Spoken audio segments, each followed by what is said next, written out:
எல்லா பெருமைகளும் இறைவனுக்கு. நம் அனைவர் மீதும் இறைவன் புறத்திலிருந்து அமைதியும் சமாதானமும் நிறைவாக இருக்கட்டும். இன்றைய தியான வகுப்பின் தொடங்கலாம். காலை பிரார்த்தனை வாசி. அகிலங்களின் இறைவனே, அனைத்து பெருமைகளும் போற்றுதல்களும் உன் ஒருவனுக்கே உரியது. அனைத்தின் ஆதாரமும் நீ, அனைத்தின் தொடக்கமும் நீ, அனைத்தின் முடிவுகளும் உன்னிடமே. உன்னுடைய அருட்கொடையாம் இந்த நாளை உன்னுடைய திருப்பெயரால் நான் தொடங்குகின்றேன். எனது அறிவின் மற்றும் அறியாமையின் தீங்குகளிலிருந்து உன்னிடமே நான் பாதுகாவல் வேண்டுகின்றேன். எனது பெருமை மற்றும் பொறாமையின் தீங்குகளிலிருந்து உன்னிடமே நான் பாதுகாவல் வேண்டுகின்றேன். உலகத்தின் பொருள் மயக்கங்களும் என் மன இச்சைகளின் கெட்ட நோக்கங்களும் உன்னுடைய பொருத்தத்தை விட்டும் என்னை விலக்கிவிடாமல் இருக்க உன்னிடமே உறுதியாக நான் பாதுகாவல் வேண்டுகின்றேன். இன்னும் எனது தவறுகள் மற்றும் பாவங்களுக்காக உன்னிடமே நான் மன்னிப்பை வேண்டுகின்றேன். மன்னிப்பவனே, என்னை மன்னிப்பாயாக. நேர் வழியில் என்னை நிலைத்திருக்கச் செய்வாயாக. உன்னுடைய அருளை கொண்டும் கருணையை கொண்டும் உன் புறம் இருந்து நற்குணங்களை கொண்டும் ஞானங்களை கொண்டும் என்றென்றும் என்னை நீ வழி நடத்துவாயாக. நீ என்னுடன் எப்போதும் இருந்து கொண்டிருப்பதை என்னை எப்போதும் உணர்ந்திருக்கச் செய்வாயாக. எனது எண்ணங்களிலும் பார்வையிலும் பேச்சுக்களிலும் செயல்களிலும் பொறுமையை கொண்டும் நன்மைகளை கொண்டும் எனக்கு வழிகாட்டுவாயாக. எனக்காக நீ நாடியிருக்கும் நன்மைகளை தவறாது நான் அடைந்து கொள்ள எனக்கு நீ உதவி செய்வாயாக. நீயே என் இறைவன், நீயே என்னுடைய பொறுப்பாளன், நீயே என் இறைஞ்சுதலை செவியேற்பவன். செவியேற்பவனே, படைப்பாளனே, புதிய படைப்பாக என்னை ஆக்கித் தருவாயாக. புதிய வாழ்க்கையில் என்னை வாழ வைப்பாயாக. அமைதியும் சமாதானமும் ஆரோக்கியமும் ஞானங்களும் நன்மைகளும் மேன்மைகளும் குளிர்ச்சியும் கதகதப்பும் சோலைகளும் நீரோடைகளும் தூய உணவுகளும் உறவுகளும் நிறைந்த புத்தம் புதிய வாழ்க்கையை உன்னை கொண்டு நான் விரும்புகின்றேன். விருப்பங்களை அளிப்பவனே, ஏற்றுக்கொண்டேன் இறைவனே. புதிய வாழ்க்கையில் என்னை வாழச் செய்வாயாக. புதிய படைப்பாய் என்னை ஆக்கித் தருவாயாக. உன்னுடைய அருட்கொடையாம் இந்த நாளை உன்னுடைய திருப்பெயரால் நான் தொடங்குகின்றேன். பெருமைகளும் புகழ்களும் உன் ஒருவனுக்கே. தேங்க்யூ. சரி, இன்னைக்கு ஒரு முக்கியமான மருத்துவம் சார்ந்த ஒரு புரிதல் நமக்கு தேவையா இருக்கு. இந்த பிபி, ஹை பிபிங்கிற கண்டிஷனை பத்தி ஒரு முக்கியமான ஷேரிங் நம்ம எடுத்துக்கணும். பொதுவா நம்ம உடம்புல எந்த ஒரு தேவை நிறைவேற்றப்பட வேண்டும் என்றாலும் அதற்குரிய இரத்த ஓட்டம் என்பது நிகழ வேண்டும். இதுதான் உடலுடைய இயற்கையான இயல்பு. இரத்த ஓட்டத்தில ஒரு எழுச்சி, அதாவது ஹை பிபி ஆகுதுன்னா அதுக்கான ஒரு தேவை இருக்குன்றதுதான் நாம புரிஞ்சுக்க வேண்டிய விஷயம். தேவை இல்லாம பிபி அதிகமாகாது.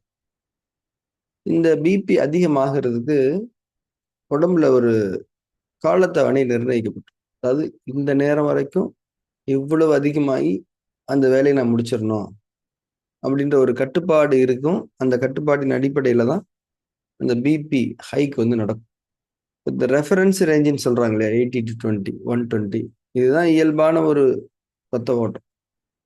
இப்போ ஒரு 140 போகுது, 150 போகுது, இல்லை 160 போகுதுன்னா பாடி அதை நிகழ்த்துறதுக்கான முன்னேற்பாடுகளை எல்லாம் செஞ்சுட்டு தான் அந்த ஹைக்கை நிகழ்த்தும். ஏன்னா அந்த ஹைக் நிகழ்த்தப்படும் போது எந்த விதமான பாதிப்பும் நேர்ந்துடக்கூடாது அப்படிங்கிற ஒரு தன்மையில.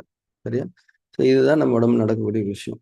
இந்த மாதிரி பெர்ஃபெக்டா நடந்துருச்சுன்னா நமக்கு ஹை பிபி அதிகமாகிறதே, அதாவது ஹை பிபி ஏற்படுறதே நமக்கு தெரியாது. அளந்தா மட்டும்தான் தெரியும், இல்லாட்டி தெரியாது.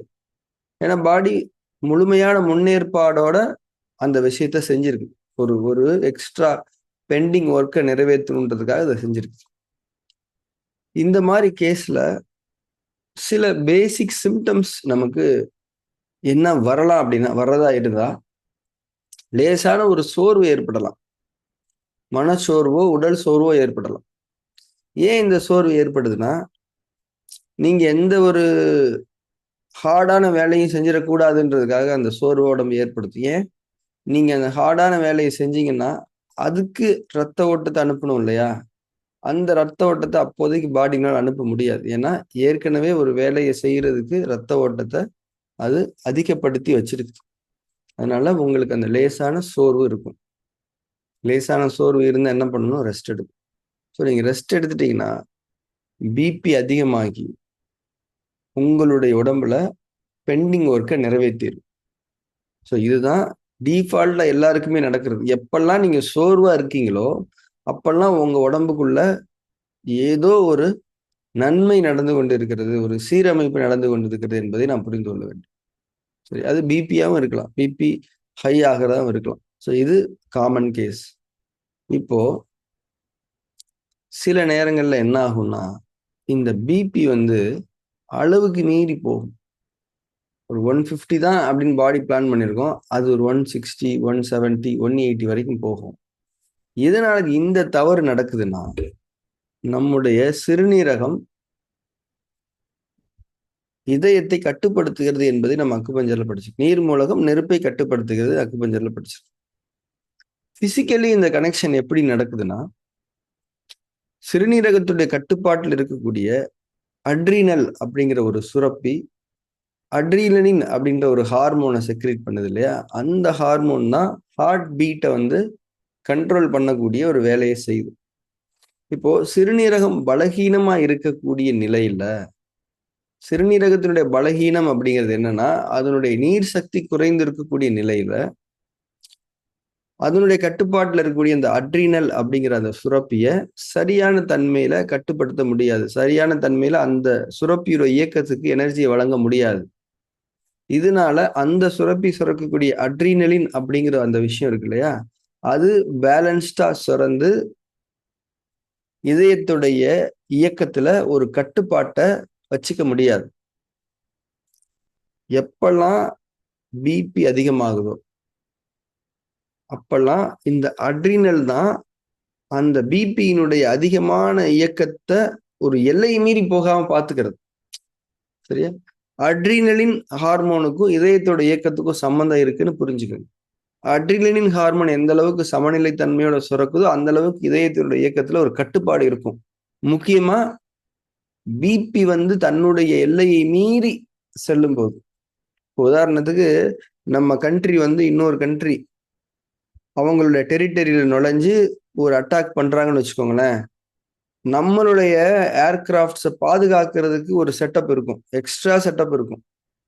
அந்த மாதிரிதான் இந்த அட்ரினலின் தான் இதயத்தினுடைய இயக்கங்களை கட்டுப்படுத்துது.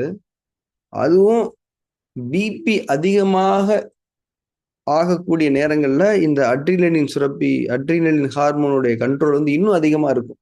சரியா? இப்போ சிறுநீரகம் பலகீனமான நிலையில இருக்கும்போது இந்த அட்ரினலின் ஹார்மோனுக்கும் இதயத்துக்குமான அந்த கண்ட்ரோல் இருக்கு இல்லையா, சரியா நடக்காது. அப்ப திட்டமிட்டபடி இந்த பிபி ஹைக் நடக்காது பாடிக்கு. அதனால என்ன தெரியுமா ஆகும்? நிறைய சிம்டம்ஸ் ஏற்படும். லேசா ஒரு தலை சுத்துற மாதிரி இருக்கும், ஹார்ட் பீட் பால்பிட்டேஷன்ஸ் இருக்கும், நெகட்டிவா நிறைய விஷயங்கள் தோணும், ஒரு மாதிரி ஒரு டிஸ்கம்ஃபர்ட் வந்துடும். இப்ப இந்த இடத்துல என்ன தவறு நடக்குதுன்னா, சிறுநீரகத்தினுடைய சக்தி குறைஞ்சு போனதுனால இந்த பிபி அதிகமாகிறதுங்கிறது சரியா எக்ஸிக்யூட் ஆகல. இது அப்படியே தொடர தொடர தொடர தொடர என்ன ஆகுதுன்னா, அந்த பிபியினுடைய கால அளவு எக்ஸ்டெண்ட் ஆகுது. நான் ஒரு வாரத்துல ஒரு நாளைக்கு ஒரு 3 மணி நேரம் மட்டும் ரைட்ஸ் ஆகி ஒரு வாரத்துல இந்த ஒர்க்கை முடிச்சிடுறேங்க அப்படின்றதுதான் பிளானு. ஆனா இந்த கட்டுப்பாடு இல்லாததுனால அது அப்படியே 2 வாரம் 3 வாரம் தொடருது. இப்போ இந்த பிபியை நம்ம சரியான தன்மையில மெயின்டைன் பண்ணிக்கணும் அப்படின்னா, நம்ம சிறுநீரகத்தினுடைய சக்தியை சரியான தன்மையில வச்சுக்க வேண்டியது ரொம்ப ரொம்ப முக்கியம்னு நம்ம புரிஞ்சுக்கணும். இது ஒரு மருத்துவ ரீதியான புரிதல். இந்த கிட்னியை அதனுடைய எனர்ஜி லெவல்ல ப்ராப்பரா மெயின்டைன் பண்றதுக்கு நம்ம செய்ய வேண்டிய 5 விஷயங்கள். ஏற்கனவே அதை பத்தி நிறைய நம்ம சொல்லியிருக்கிறோம். இருந்தாலும் இன்னும் மீண்டும் ஒரு நினைவூட்டல். நம்பர் 1, டெய்லி தலைக்கு குளிக்கணும். டெய்லி தலைக்கு குளிக்கிறதுங்கிறது நம்ம சிறுநீரகத்தினுடைய நீர் சக்தியை பாதுகாக்கிறதுக்கு உதவக்கூடிய ரொம்ப ரொம்ப பவர்ஃபுல்லான ஒரு வழிமுறை. ரெண்டாவது வந்து தண்ணி குடிக்கும்போது ரொம்ப பொறுமையா குடிச்சு பழகுங்க. இது ரொம்ப ரொம்ப முக்கியம். ஏன்னா நீர் சக்தியில் இருக்கக்கூடிய குளிர்ச்சி சக்தி தான் சிறுநீரகத்துக்கு உயிரோட்டம் அளிக்கக்கூடிய ஒரு முக்கியமான புற உயிர் சக்தி. அதை நம்ம கடகடன்னு குடிச்சிட்டோம் அப்படின்னா ப்ராப்பரா அந்த கூலிங் எனர்ஜியை வந்து வாங்க முடியாது கிட்னினால. இப்ப நம்ம ஏன் வேகமா சாப்பிடாதீங்க, பொறுமையா மென்னு சாப்பிடுங்கன்னு ஏன் சொல்றோம்? அதுதான் ப்ராப்பரா டைஜஸ்ட் ஆகி அதில் உள்ள எனர்ஜி கிடைக்கணும். அதே மாதிரிதான் வாட்டருக்கும். அதனால எப்பயுமே தண்ணி குடிக்கும்போது பொறுமையா வாய் வச்சு தொண்டையில கொஞ்ச நேரம் வச்சு அதுக்கப்புறம் முழுங்குங்க. ஸோ இதுதான் எஃபெக்டிவ் ட்ரிங்கிங் நம்ம சொல்றோம். 3வது ரொம்ப முக்கியமானது என்னன்னா, ஒரு நாளுடைய காலை வேலை 11 மணிக்கும், சாயங்காலம் 5 மணிக்கும் ஏதாவது ஒரு லிக்விட் இன்டேக் எடுத்துக்கோங்க. இந்த 2 நேரங்கள் வந்து உடம்புடைய வெப்பம் அளவை மீறி செல்லக்கூடிய நேரம். உடம்புடைய குளிர்ச்சி வந்து முழுமையாக பரவ முடியாமல் தவறு ஆகிவிடக்கூடிய நேரம். காலையில 11 மணிக்கு நீங்க லிக்விட் குடிக்கும்போது, பாடிக்கு கிடைக்கக்கூடிய அந்த ஹைட்ரேஷன் வந்து நம்ம உடம்புல வெப்பம் அதனுடைய எல்லையை மீறாமல் பாதுகாத்துக் கொள்கிறது. ஈவினிங் 5 மணிக்கு நீங்க குடிக்கக்கூடிய லிக்விட் இன்டேக் வந்து உங்க உடம்புல குளிர்ச்சி பரவக்கூடிய நேரம் அது. அந்த நேரத்துல குளிர்ச்சி பரவுறதுல ஏதாவது தடை இருந்தா கிளியர் பண்ணி விடக்கூடிய ஒரு வேலையை செய்யும். ஸோ எவ்ரிடே இந்த விஷயத்த ஃபாலோ பண்ணுங்க. 4வது ரொம்ப ரொம்ப முக்கியமானது, இன்னைக்கு ஒர்க்கிங் பீப்புள் இருக்காங்க இல்லையா? ஏசியில இருக்கிறாங்க. அதிகமா ஐடில ஒர்க் பண்றவங்க அதிகமா ஏசியில இருக்கிறாங்க. ஸோ ஏசியில இருக்கும்போதும் நம்ம சிறுநீரகத்தோட சக்தி குறையுது. அந்த மாதிரி சூழல்ல இருக்கிறவங்க என்ன பண்ணலாம் அப்படின்னா, ஃபர்ஸ்ட் இந்த 3யும் பண்ணிடுங்க. 4வது ஆஃபீஸ் நேரத்தை தவிர மற்ற நேரங்கள்ல வந்து ஏசியை தவிர்த்துக்கிறதுக்கான விஷயங்களை பண்ணுங்க. அதுதான் பண்ண முடியும், வேற ஒன்றும் பண்ண முடியாது. சரி.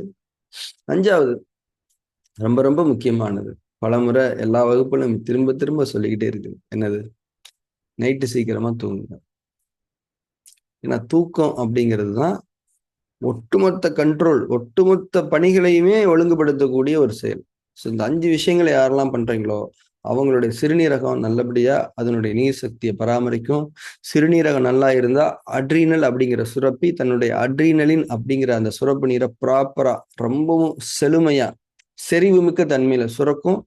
அது இதயத்தை வந்து பெர்ஃபெக்டா கண்ட்ரோல் பண்ணும். எப்பெல்லாம் பிபி ஏறணுமோ அப்பெல்லாம் ஏத்தி விட்டு வேலையை முடிச்சு திருப்பி நார்மல் கொண்டு வந்து அது பாட்டுக்கு இயங்கும். எப்பெல்லாம் தேவையோ அப்பெல்லாம் அது ஏத்திக்க முடியும். ஆனா அட்ரினலின் ஹார்மோன் சரியா இல்லைன்னா இந்த பிபி ஏறும். ஆனா அது கட்டுப்பாட்டோட ஏறாது. அதுல ஒரு கண்ட்ரோல் இருக்காது. இதனால நமக்கு நிறைய சஃபர் ஆகும். சஃபர் ஆகுறதுனால ஒன்றும் பெரிய சஃபரிங்கா அது இருக்காது. ஆனா பிபியை நீங்க அளக்கும் போது பிபி இருக்குன்னு உங்களை முத்திரை குத்திட்டாங்கன்னா மாத்திரை போட சொல்லிடுவாங்க. பிபி மாத்திரை போட்டீங்கன்னா அது சிறுநீரகத்தை பாதிக்கும், கல்லீரலை பாதிக்கும், இதயத்தை பாதிக்கும். பிபி மாத்திரை பிபியை கண்ட்ரோல்ல வச்சிருக்கோம். மற்ற எந்த பிரச்சனையும் கண்ட்ரோல்ல வச்சிருக்காரு. புதிய புதிய பிரச்சனைகளை ஏற்படுத்து. ரொம்ப கவனமா இருக்கணும். இன்னைக்கு நிறைய பேருக்கு பிபி இருக்குன்னு டயக்னாஸ் பண்ணி இருக்குதான், இல்லைன்னு சொல்லல. ஆனா அதுக்கான காரணம் என்னன்றதை நம்ம புரிஞ்சுக்கிட்டு அதை தான் அட்ரஸ் பண்ணணுமே தவிர பிபி மாத்திரை போடக்கூடாது. இதுதான் கான்செப்ட். சரிங்களா? இன்னைக்கு நம்ம மெடிடேஷன் ஸ்டார்ட் பண்ணுவோம். நம்முடைய கண்களை மூடி புற சூழலிலிருந்து விலகி அக உலகத்திற்குள் நுழைவோம். உடலை அதிட்டானாவில் நிலைப்படுத்திக் கொள்ளுங்கள்.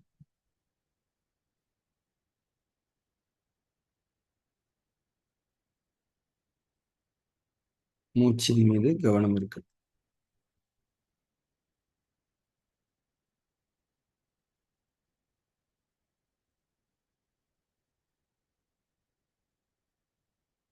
மூச்சின் மீது கவனம், உணர்வுடன் கூடிய கவனம்.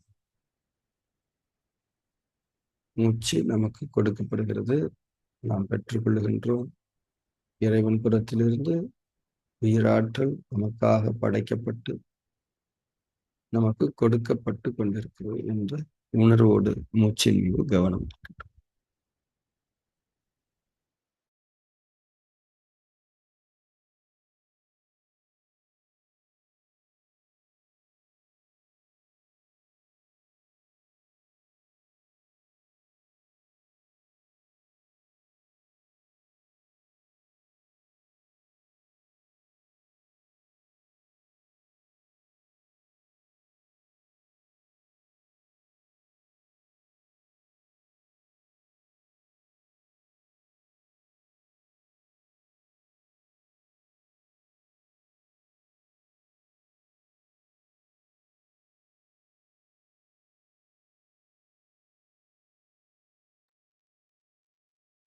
ஒவ்வொரு மூச்சின் மீதும் கவனமும் உணர்வும் இருக்க வேண்டும்.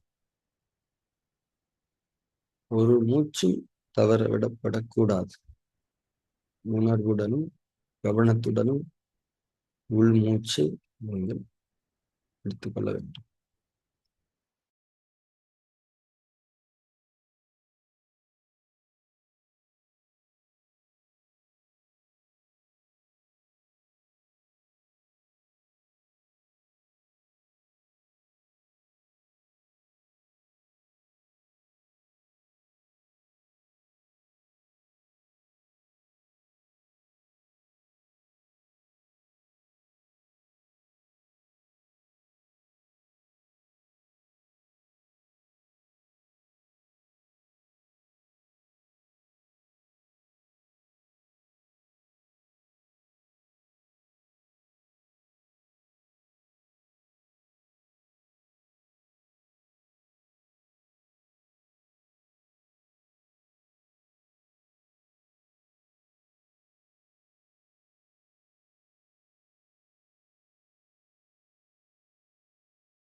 ஃபார்ம் 3 பிராக்டிஸ் பண்ண ஆரம்பிக்கலாம். சாட்சி பாவனையில் நிலை பெறுங்கள்.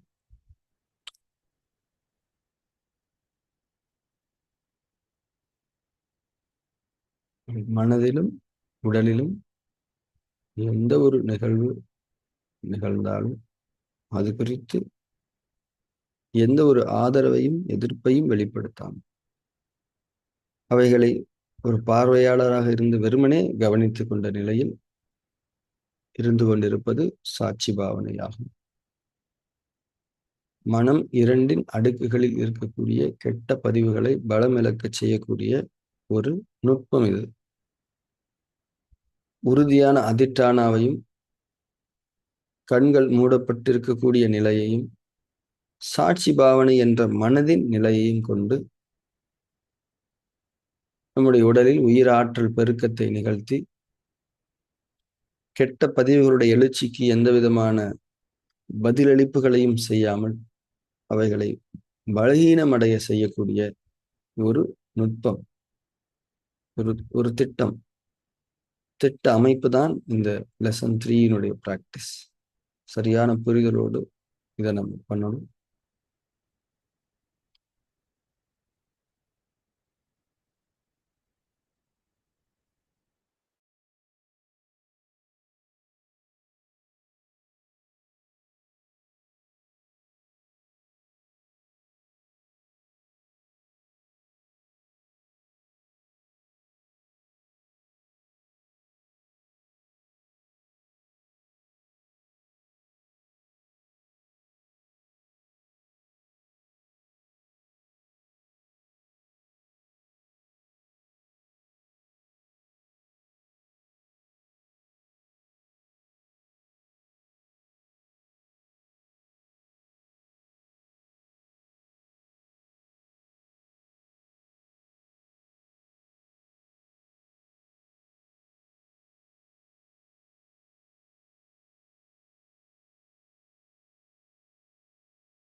அதிட்டானாவிலிருந்து தளர்ந்து கொள்ளுங்கள்.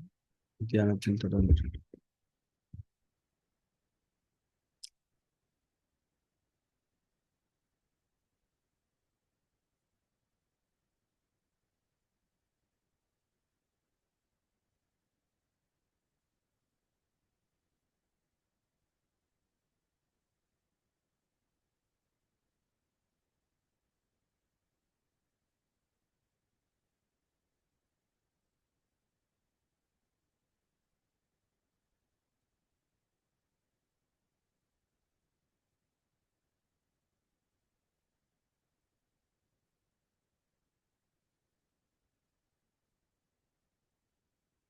தியானத்தை நிறைவு செய்து கொள்ளுங்கள். கண்களை தெரியும். ஸோ இன்னைக்கு கொடுக்கப்பட்ட டீச்சிங்குடைய ஒரு ஷார்ட்டான கண்டென்ட் நீங்கள் புரிஞ்சுக்கோங்க. எப்பயுமே அது ஞாபகம் இருக்கணும். இரத்த அழுத்தம் என்பது எப்போதுமே மாறிக்கொண்டே இருக்கக்கூடியது தான். எப்பயுமே ஸ்டாண்டர்டாக இருக்கவே இருக்காது. 80 to 120 வந்து ஒரு அப்ராக்சிமேட் கணக்கு தான். தோராயமாக தான் அதை படித்து வச்சிருக்கிறாங்க, ஃபிக்ஸ் பண்ணியிருக்கிறாங்க. அது எப்படி வேணாலும் இருக்கும். இந்த வேரியேஷன்ஸ் இருந்துக்கிட்டே தான் இருக்கும். அதை கண்ட்ரோல் பண்ணுறது யாருன்னா இந்த அட்ரீனலின் அப்படிங்கிற ஒரு ஹார்மோன். அட்ரீனலின் அப்படிங்கிற ஹார்மோன் வந்து ஒரு சாரதி மாதிரின்னு நீங்கள் புரிஞ்சுக்கலாம். ஒரு சாரதி குதிரை வண்டியை எப்படி ஓட்டுறாரு அப்படிதானே வண்டி ஓடும். அப்போ இந்த சாரதி ஸ்ட்ராங்காக இருந்தாருன்னா குதிரை வண்டி ஸ்லோவாக போக வேண்டிய நேரத்தில் ஸ்லோவாக போகும், வேகமாக போக வேண்டிய நேரத்தில் வேகமாக போகும். சரிதானே? இப்போ ஸ்லோவாக போக வேண்டிய வேகமாக போக வேண்டிய அவசியங்கள் வந்து ஒரு வண்டிக்கு எப்போ ஏற்படும், எந்த வண்டிக்கு எப்பப்போ ஏற்படும் யாருக்குமே தெரியாது. ஒவ்வொரு வண்டியும் ஒவ்வொரு வேகத்தில் போகும்.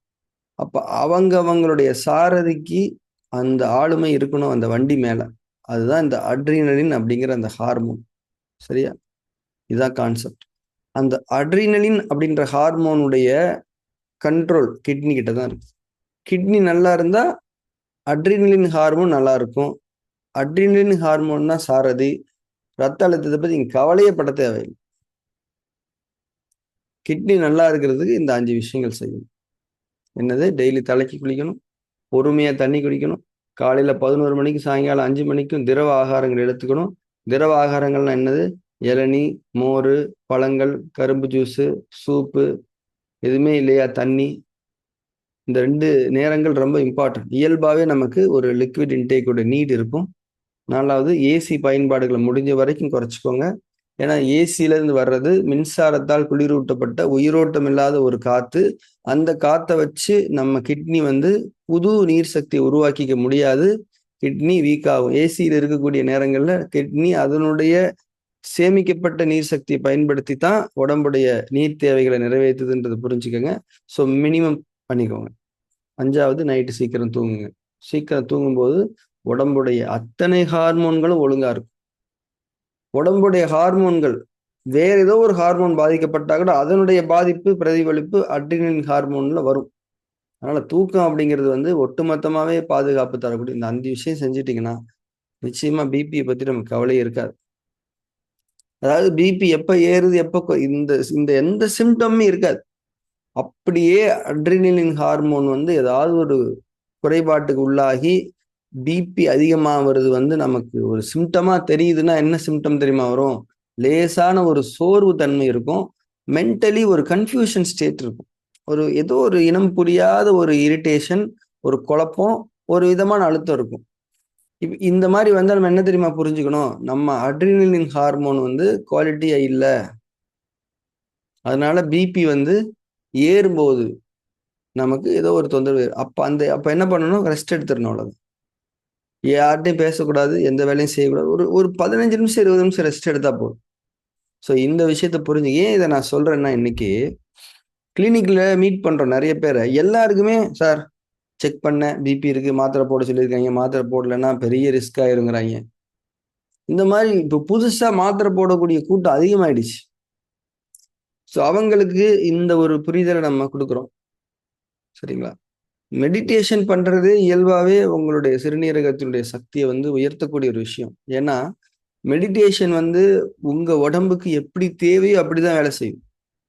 உங்க பாடிக்கு போதுமான ஓய்வு தேவை அப்படின்னா நீங்க பண்ற இந்த மெடிடேஷன் ஓய்வு தரக்கூடிய ஒரு செஷனா தான் இருக்குமே தவிர எந்த ஃபார்முமே உங்களுக்குள்ள நடக்காது. நீங்க லெசன் 3 ஃபார்ம் 3 ப்ராக்டிஸ் பண்ணுங்கன்னு சொன்னாலே நீங்க தூங்க ஆரம்பிச்சிடுவீங்க. ஏன்னா உங்களுக்கு என்ன தேவையோ அதை தான் மெடிடேஷன் நிகழ்த்தி தரும். ஸோ மெடிடேஷன் இட் செல்ஃப் ஒரு இதுதான், சரியா? அதனால வந்து ரொம்ப முக்கியமா இந்த பிபி பத்தி அண்டர்ஸ்டாண்ட் பண்ணிக்கோங்க. இன் ஷார்ட், உடம்புடைய சிறுநீரகம் நல்லா இருந்தா நெருப்புடைய எந்த இயக்கத்தை பத்தியுமே நீங்க கவலைப்பட தேவையில்லை.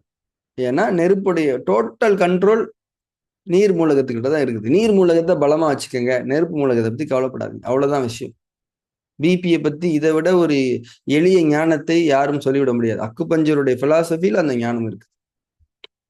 இது வந்து நமக்கு தெரிந்திருக்கிறது. இறைவன் நமக்கு அனுமதித்திருக்கின்றான். அந்த ஞானத்தை இறைவனுக்கு நாம் நன்றியோடு இருக்க வேண்டும். One more announcement. இப்போ நிறைய ப்ராக்டிஸ் பண்றதுல வந்து நிறைய பேருக்கு தடைகள் இருக்குது. நம்ம நம்ம டீம்ல இருக்கிறவங்களும் சரி, பொதுவாகவே சரி, ப்ராக்டிஸ் பண்றதுக்கு தொடங்க முடியல, சரியா? அதனால இப்ப என்ன பண்றோம் அப்படின்னா, பொதுவாகவே இது நம்ம கிளாஸ்க்கு மட்டும் இல்ல, பொதுவாகவே ஒரு ஓப்பனிங் பண்றோம். என்னன்னா, இப்ப நான் வந்து பர்சனலா சில நேரங்களில் ப்ராக்டிஸ் பண்ணுவேன்.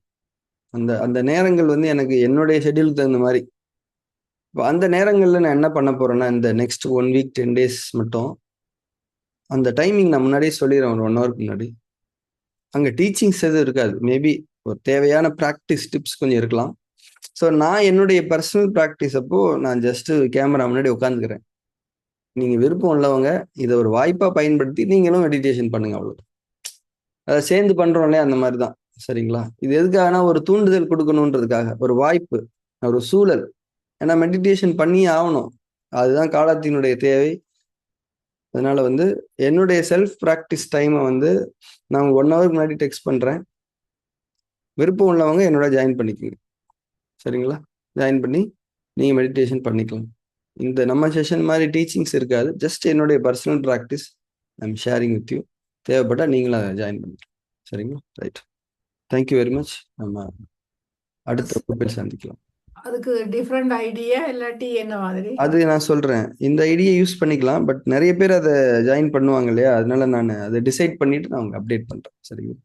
ஏன்னா எல்லாருமே மெசேஜ் பண்றாங்க, மெடிடேஷன் பண்ணணும்னு நினைக்கிறோம், பண்ணவே முடியலைங்க, ஏதோ ஒண்ணு தடுக்குதுன்னா அது என்ன ஏதோ ஒண்ணுன்னா நம்ம மைண்டு தான்.